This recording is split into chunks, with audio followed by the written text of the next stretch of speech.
ሰላም ሰላም ጋይስ ቤተሰቦች እንዴት ናችሁ? ደህና ናችሁ? እኔ እግዚአብሔር ይመስገን በጣም ደህና ነኝ።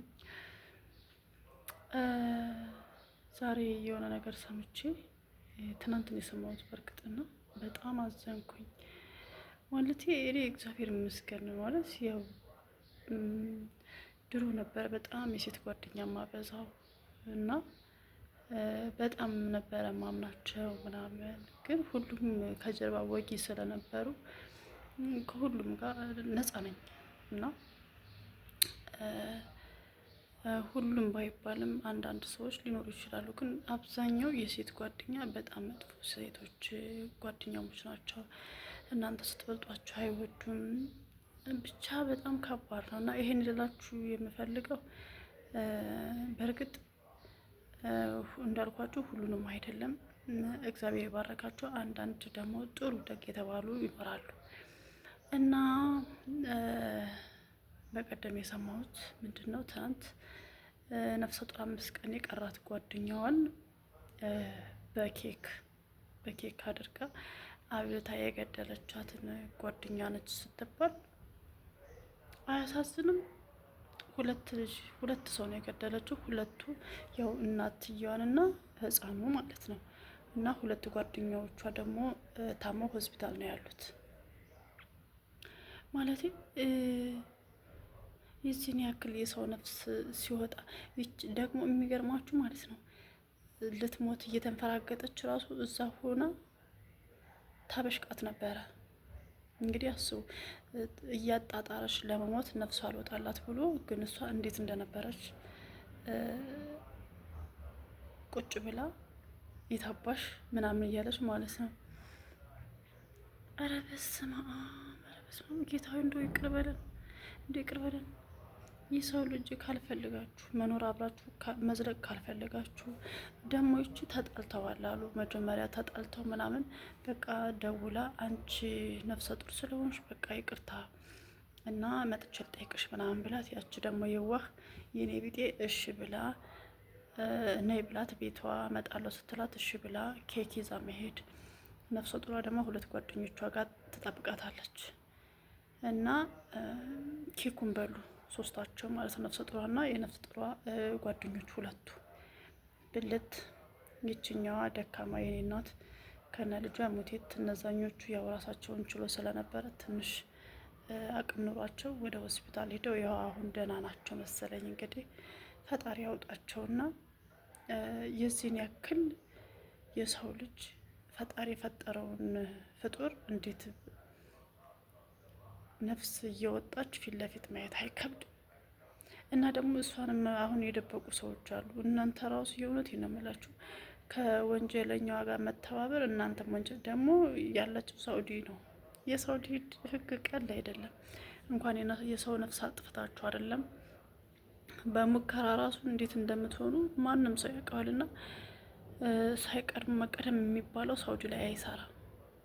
እንደው ሞት ካልሆነ በስተቀር የእውነት በጣም ከባድ ነው እና ወደ ኢትዮጵያ እንዳትገባ እየተባለና ፎቶዋን እዚህ ጋር ለጥፍላችኋለሁኝ ማለት ነው።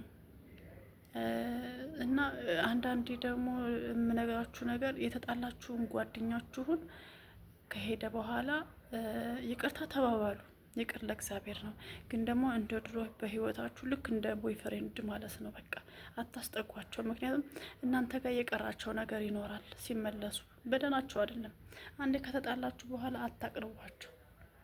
ምን ሊያረጉ ምን ሊበጃችሁ? እነሱ ሂደው ተጎዳችሁ አልተጎዳችሁም እየኖራችሁ ነው አይደለም። ስለዚህ ጥርግ ይበሉ። እንኳን ሌላ ጓደኛ እያላችሁ ማለት ነው ምን ያደርጋሉ? በእርግጥ ሰው ለሰው መድኃኒት ነው።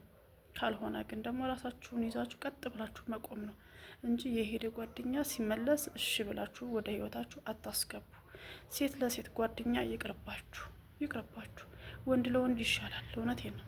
ሴቶች በጣም የተረገመ ሆነናል አሁን ላይ። እኔ እንጃ እንዴት እንደሆነ አላውቅም።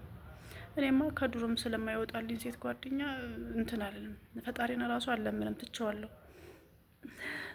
እግዚአብሔርን ሁሉም በቃ በሆነ ነገራችሁ ላይ ይቀራል። ሰው በኑሮ ብቻ አይደለም፣ ብቻ በሆነ ነገራችሁ ከጓደኞቻቸው ጋር ስትቀርቡ አብራችሁ እነሳ ሰዎች እና አንቺን አይናቸው ሊጥሉባችሁ ይችላሉ።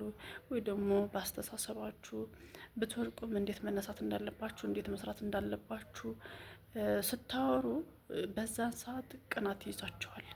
ከዛም በኋላ እናንተን ለመጣል ነው ድርድር የሚይዙት ማለት ነው። እና ይቅርባችሁ። ጓደኛ ምንም አያደርግላችሁም። የእውነቴን ነው የምላችሁ። ማለት በሚያስፈልግ ሰዓት እናንተም ታወራላችሁ፣ እነዛም ያወራሉ።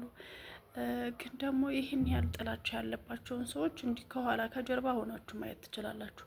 አንድ ቀን ሲናደዱ የሆነ ነገር እንደሚሏችሁ ያችን ነገር መልቀቅ የለባችሁም። ሁል ጊዜ ማሰብ አለባችሁ ማለት ነው። እና እንደዛ ነው ቤተሰቦች፣ የባካችሁ ራሳችሁን ጠብቁ።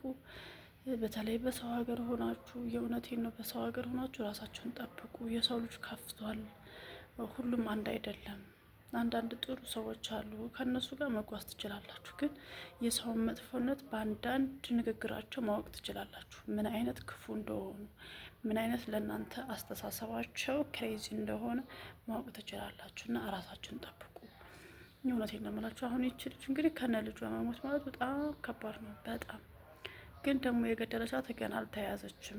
መያያዟ አይቀርም እኮ ያው የኢትዮጵያ ሕግ ምን አይነት እንደሆነ ስለምታውቀው ልታመልጥ ትችላለች፣ ወደ ኢትዮጵያ ልትገባ።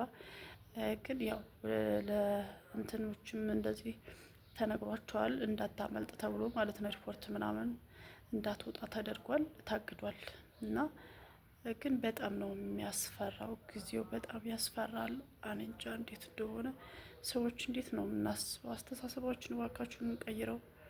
የእውነት እኔ ማድሮ ነበረችኝ ጓደኛ እግዚአብሔርን፣ እሷም ይኸው አገር ቤት ቀረች። ከዛ በኋላ ሰው አይወጣልኝም፣ በቃ ሰው አይወጣልኝም።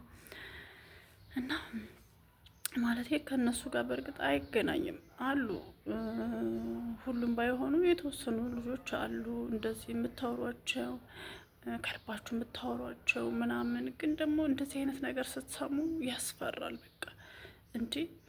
እና ለማንኛውም ራሳችሁን ጠብቁ። ራስን መጠበቅ ጥሩ ነው። መልካም የሆነ ጓደኞቹ ያላችሁም ደግሞ እግዚአብሔር ይጠብቃቸው፣ ከእንደዚህ አይነት ነገር ሀሳብ እንዳይገባቸው ማለት ነው። ሁሌም መልካም ይሆኑላችሁ፣ ይበርክቱላችሁ። 3-4 ጓደኛ ምንም አያደርግም፣ አንድ በቂ ነው። ካላችሁ ራሱ አንድ በቂ ነው። እሱንም ደግሞ ቸክ ማድረግ ባነጋገራቸው፣ ባለፈ ነገር ባንቺ ላይ የሚቆጩት ነገር ካለ መጠንቀቅ ነው። እውነቴ ነው። እንደዚህ ካሉ የሆነ ነገር አንድ ቀን እንደሚያረጓችሁ እርግጠኛ መሆን አለባችሁ። የእውነቴ ነው። ግን የውሃ ጓደኛ ሁልጊዜ ያንችን ችግር ሲሰማ አይዞሽ በርቺ የሚላችሁ መፍትሄ የሚሰጣችሁ ጓደኛ፣ እንደዚህ አይነቶቹ ጥሩ ናቸው። አይ ሴትዮ እየጠራች እንዴት ብዬ